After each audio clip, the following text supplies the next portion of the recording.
नमस्कार दोस्तों, आइए जानते हैं बिहार की छोटी बड़ी खबरें 10 मिनट में। उससे पहले आप कहां से वीडियो देख रहे हैं? वीडियो को लाइक कमेंट शेयर जरूर करके जाए। चलिए वीडियो को शुरू करते हैं। भाजपा ने बिहार विधानसभा चुनाव 2025 के लिए बेतिया सीट से रेणु देवी को फिर से उम्मीदवार बनाया है। रेणु देवी 4 बार विधायक रह चुकी है और बिहार की पहली महिला उप मुख्यमंत्री भी रहीं। इस बार बेतिया सीट पर मुकाबला कड़ा होने की संभावना है, क्योंकि कांग्रेस और अन्य दल भी मैदान में है।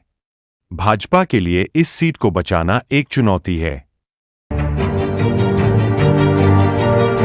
बिहार विधानसभा चुनाव में एनडीए के सीट बंटवारे से जीतन राम मांझी नाखुश है। उनकी पार्टी हम को केवल 6 सीटें मिली है। मांझी ने सोशल मीडिया पर कार्यकर्ताओं को भविष्य में क्षतिपूर्ति का आश्वासन दिया।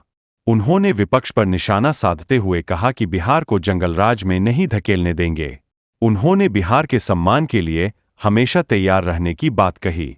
एनडीए में भाजपा और जदयू 101 से 101 सीटों पर चुनाव लड़ेंगी। प्रशांत किशोर ने बिहार विधानसभा चुनाव 2025 के लिए मधुबनी जिले से 3 उम्मीदवारों के टिकट फाइनल किए। जन सुराज टीम ने सर्वेक्षण के बाद इन उम्मीदवारों का चयन किया, जिसमें उनकी लोकप्रियता और जीतने की संभावना को ध्यान में रखा गया।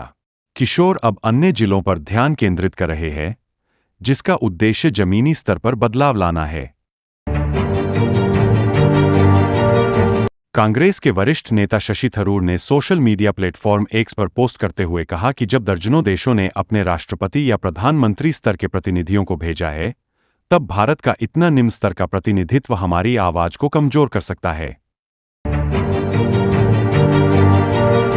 बिहार में एनडीए दलों के बीच उम्मीदवारों की संयुक्त सूची जारी होने में देरी हो रही है। भाजपा ने 71 उम्मीदवारों की पहली सूची जारी कर दी है, जबकि जदयू के उम्मीदवार भी नामांकन कर रहे हैं। अफवाहों के बीच जदयू और लोजपा रा के नेताओं ने एनडीए में सब ठीक होने का दावा किया है। लोजपा रा द्वारा जदयू की परंपरागत सीटों पर दावा करने की भी चर्चा है। बिहार की राजनीति में प्रशांत किशोर ने तेजस्वी यादव के खिलाफ नई रणनीति अपनाई है।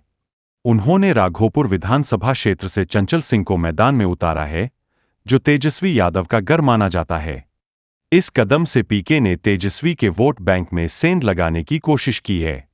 देखना होगा कि यह रणनीति कितनी सफल होती है। महागठबंधन में सीटों के बंटवारे को लेकर राजद और कांग्रेस के बीच सहमति बनती दिख रही है। गठबंधन ने सीट बंटवारे का फॉर्मूला लगभग तय कर लिया है और मंगलवार देर शाम तक सीटों का ऐलान होने की संभावना है। दिल्ली में तेजस्वी यादव और केसी वेणुगोपाल के बीच हुई बैठक में सीटों के गणित पर चर्चा हुई, जिसमें कांग्रेस ने अधिक सीटों की मांग की। साल 2020 में एनडीए गठबंधन में जेडीयू ने 115 सीटों पर जबकि बीजेपी ने 110 सीटों पर चुनाव लड़ा था। लेकिन 2025 विधानसभा चुनावों में सीट शेयरिंग फॉर्मूले के मुताबिक जेडीयू और बीजेपी दोनों ही 101 से 101 सीट पर चुनाव लड़ेंगी। 12 अक्टूबर को हुई घोषणा के मुताबिक एनडीए गठबंधन में लोजपा रामविलास 29 सीटों पर, हिंदुस्तानी आवाम मोर्चा सेक्युलर और राष्ट्रीय लोक मोर्चा 6 सीटों पर चुनाव लड़ेंगी।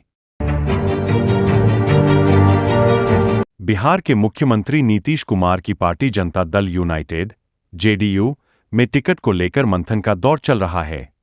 इस बीच जल संसाधन मंत्री विजय चौधरी ने मंगलवार को कहा कि एनडीए में बंटवारा होने के बाद सीटों की संख्या तो तय हो चुकी है, लेकिन जेडीयू की किस सीट पर कौन चुनाव लड़ेगा, यह अभी तय नहीं हो पाया है। इस पर अभी चर्चा जारी है।